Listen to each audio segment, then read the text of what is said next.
ଦେଖନ୍ତୁ ଆପଣମାନେ ସମସ୍ତେ ଜାଣିପାରୁଥିବେ ପେଟ୍ରୋଲ ଟ୍ୟାଙ୍କରେ ଲୋକଙ୍କର ଶହ ଶହ ଲୋକଙ୍କର ଲମ୍ବା ଲାଇନ୍, ଗ୍ୟାସ୍ ଦୋକାନରେ ଲୋକଙ୍କର ଲମ୍ବା ଲାଇନ୍।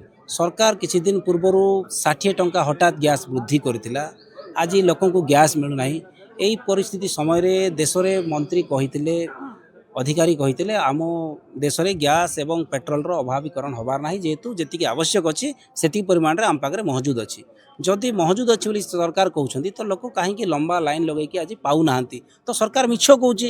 ତେଣୁ ସରକାର ସ୍ପଷ୍ଟ କରିବାର ଆବଶ୍ୟକ ରହିଛି। ଆଜି ଲୋକଙ୍କର ରନ୍ଧନ ଗ୍ୟାସ୍ କଥା କୁହନ୍ତୁ, ଡିଜେଲ ପେଟ୍ରୋଲ କଥା କୁହନ୍ତୁ, ଲୋକ ଯେଉଁ ଆତତାୟୀ ଭୟଭୀତ ଅବସ୍ଥାରେ ଅଛନ୍ତି, ମିଳିବ ନ ମିଳିବ ଏଇଭଳିଆ ଏକ ପରିସ୍ଥିତିରେ ଅଛନ୍ତି।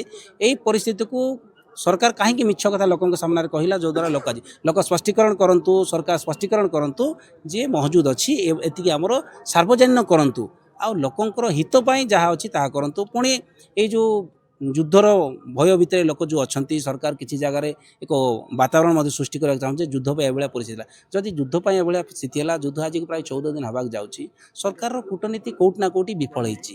ବିଦେଶ ନୀତି ଯାହା ରହିଛି, ବିଦେଶ ନୀତିରେ ଆମେ ବିଫଳ ରହିଛେ। ଯେତେବେଳେ ଯୁଦ୍ଧ ଆରମ୍ଭ ହୋଇଛି ଆମ ଦେଶରେ କ'ଣ ପ୍ରଭାବ ପଡ଼ିବ ନିଶ୍ଚିତ ଭାବରେ ଆମେ ସମୀକ୍ଷା କରିବାର ଆବଶ୍ୟକ ରହିଛି। ଜନସାଧାରଣଙ୍କୁ ସୁରକ୍ଷା ଦେବାର ଧର୍ମ ହେଉଛି।